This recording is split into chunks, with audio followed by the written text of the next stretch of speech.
D বক্সে দাঁড়িয়ে অসাধারণ দক্ষতায় বল ঠেকিয়ে দিবে আর দুর্বল শটগুলো হাত দিয়ে ক্যাচ ধরে সামনে বাড়িয়ে দিবে অথবা মিডফিল্ড বরাবর লম্বা একটা পাস দিবে। একসময় গোলকিপার শব্দটা শুনলে এরকম কিছুই কল্পনা করত ফুটবল প্রেমীরা, কিন্তু লেজেন্ডারি গোলকিপার ম্যানুয়েল নয়ার পরবর্তী সময়ে গোলকিপারের সংজ্ঞা পুরোপুরি বদলে গেছে। বর্তমানে আধুনিক ফুটবলে গোলকিপারদের বাড়তি একজন আউটফিল্ড খেলোয়াড় হিসাবেই খেলান অনেক ম্যানেজার।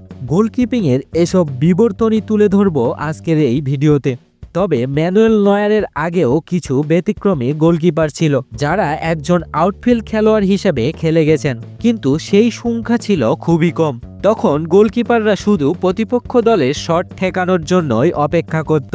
সেই ব্যতিক্রম গোলকিপারদের মধ্যে ছিলেন রিভার প্লেটের আর্জেন্টাইন গোলরক্ষক আমাদেও কারিজো। তিনিই প্রথম বক্স ছেড়ে প্রতিপক্ষ দলের স্ট্রাইকারদের চার্জ করার চল শুরু করেছিলেন। বিখ্যাত রাশিয়ান গোলরক্ষক লেভ ইয়াসিনো কারিজোর মতো অ্যাগ্রেসিভ ছিলেন। বক্স ছেড়ে প্রতিপক্ষ দলের ক্রস ভন্ডুল করে দিতেন তিনি। গোলকিপারদের প্রথম খেলা বিল্ড আপে ব্যবহার করা শুরু করেন ডাচ কোচ রিনাস মিকেলস। 80-র দশকে কিছু লাতিন ও আমেরিকান কিপার এই রোলে খেলার জন্য বিখ্যাত ছিলেন। তারা হলেন মেক্সিকোর হোর্হে কাম্পোস, কলম্বিয়ার রেনে হিগুইতা ও প্যারাগুয়ের আন্তিনো চিলভার্ট। এদের মধ্যে চিলভার্ট তার ক্যারিয়ারে গোল করেছিলেন 67টি। আধুনিক ফুটবলে এসে গোলকিপাররা আর বক্সে বসে থাকেন না, এখন তারা প্রতিপক্ষ দলের শট ও ক্রস থামানোর পাশাপাশি ডিফেন্সের শেপ ঠিক রাখা ও পিছন থেকে বল বিল্ড আপে কার্যকরী ভূমিকা রাখে। বল বিল্ড আপে সাহায্য করতে হলে কিপারদের অবশ্যই পাসিং অ্যাবিলিটি থাকতে হবে, তাছাড়া হিতে বিপরীত হবে। কিপারদের পাসিং অ্যাবিলিটির অভাব থাকলে প্রতিপক্ষ স্ট্রাইকারের চাপে দল গোল খেয়ে বসবে।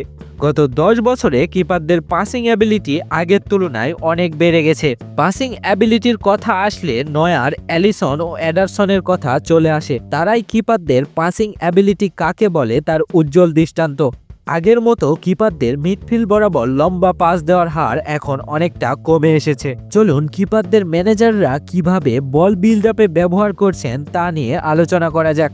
গোলরক্ষকের বিল্ড আপে ভূমিকা নিয়ে কথা বলেছিলেন ব্রাইটনের সাবেক ও বর্তমান মার্শেইর ম্যানেজার রবার্তো ডি জার্বি। তিনি বলেন, গোলরক্ষকের রোলটা বিবর্তিত হয়ে গেছে, এখন বিল্ড আপে বাড়তি একজন খেলোয়াড় হিসেবে ব্যবহার করা হয় কিপারদের। আমি আপনাকে দুটি উদাহরণ দিব। লিভারপুল ও ম্যান সিটির বিপক্ষে খেলা ব্রাইটনের দুটি ম্যাচ। 2 ম্যাচে আমাদের পরিকল্পনা ছিল প্রতিপক্ষ দলের খেলোয়াড়দের পায়ে বল থাকলে আমরা ম্যান বাই ম্যান প্রেস করব, কিন্তু 2 বারই ক্লপ ও গার্দিওলা তাদের কিপারদের ডি বক্স থেকে বের করে এনে বাড়তি একজন বল প্লেয়িং খেলোয়াড় হিসেবে ব্যবহার করেছেন, যে কারণে আমাদের হিসেবে গড়মিল হয়েছিল। এই 2 ম্যাচে এডারসন ও অ্যালিসন বল বিল্ড আপে গুরুত্বপূর্ণ ভূমিকা পালন করেছিলেন। শুধু শর্ট পাসই নয়, লম্বা পাস দিয়েও প্রতিপক্ষকে ঘায়েল করার রেকর্ডও আছে এই 2 কিপারের। অ্যাসিস্ট করারও রেকর্ড আছে তাদের পাসিং অ্যাকুরেসি 80% চেয়েও বেশি, যা অনেক আউটফিল্ড খেলোয়াড়ের থেকেও ভালো। আমরা যদি এই 2 কিপারকে কিংবদন্তি কিপার ইকার ক্যাসিয়াস ও পিটার চেকের সাথে তুলনা করি, তাহলে দেখা যাবে তাদের পাসিং অ্যাকুরেসি এদের তুলনায় অনেক বেশি। ইকার ক্যাসিয়াসের পাসিং অ্যাকুরেসি ছিল 66.9% এবং পিটার চেকের পাসিং অ্যাকুরেসি ছিল 57.7%।